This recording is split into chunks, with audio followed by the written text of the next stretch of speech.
Hello बच्चों, आज मैं फिर से आ गई हूँ आप लोगों के लिए एक नई कहानी लेकर, जिसका नाम है सच्चाई का दर्पण। तो चलो कहानी को स्टार्ट करते हैं। बहुत समय पहले एक छोटे से गांव में एक जादुई दर्पण रखा हुआ था, जिसे सच्चाई का दर्पण कहा जाता था। ये दर्पण कोई साधारण दर्पण नहीं था। इसमें केवल वही चेहरा साफ और सुंदर दिखाई देता था जो ईमानदार और सच्चा होता था। जो लोग झूठ बोलते थे या दूसरों को धोखा देते थे या परेशान करते थे, उनके चेहरे धुंधले हो जाते थे। गांव के लोग इस दर्पण को बहुत मानते थे। वे अपनी सच्चाई और ईमानदारी की परख करने के लिए इसे देखते थे।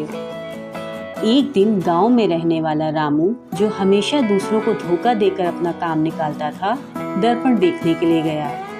जैसे ही उसने अपना चेहरा देखा, वो बहुत डर गया। उसका चेहरा पूरी तरह से धुंधला हो गया था। रामू को समझ में आ गया था कि ये उसकी धोखेबाजी और झूठ के कारण हुआ है। रामू ने इस बात को छिपा लिया और घर लौट आया, लेकिन दर्पण की ताकत ने उसे पूरी तरह से झकझोर दिया। उसने सोचा, अगर मैं बदल जाऊं और ईमानदारी से रहूं, तो शायद दर्पण मुझे सच्चा दिखाए। अगले दिन रामू ने सभी से माफ़ी मांगी और ईमानदारी से काम करना शुरू कर दिया। धीरे धीरे उसकी छवि गांव में बदलने लगी। कुछ समय बाद रामू दोबारा दर्पण के पास आया। इस बार जब उसने अपना चेहरा देखा, तो वो चमकदार और साफ था। रामू की आंखों में आंसू आ गए।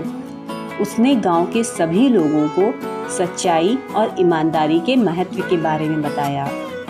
गांव के बाकी लोग भी दर्पण से सीख लेकर और भी सच्चे और ईमानदार बनने लगे। दर्पण अब सिर्फ एक वस्तु नहीं